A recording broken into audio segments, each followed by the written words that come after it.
મિત્રો, જ્યારે પણ ઘરમાં કે પછી રેસ્ટોરન્ટમાં તડકાનો ગજબનો અવાજ આવે છે અને ચારેય બાજુ સુગંધ ફેલાઈ જાય છે, ત્યારે તેને દાળ તડકા જ કેમ કહેવામાં આવે છે? શાક તડકા કેમ નહીં? તો મિત્રો, વાસ્તવમાં તડકો એટલે વઘાર. દાળને મોટે ભાગે બાફીને પછી જ રાંધવામાં આવતી હોય છે.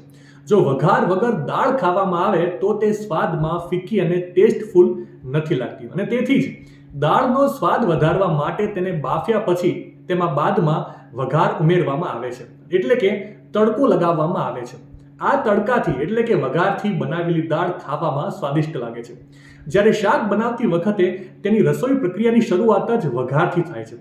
જીરું, મસાલા, ડુંગળી, આદુ અને લસણનો વઘાર કરીને જ શાક રંધાય છે.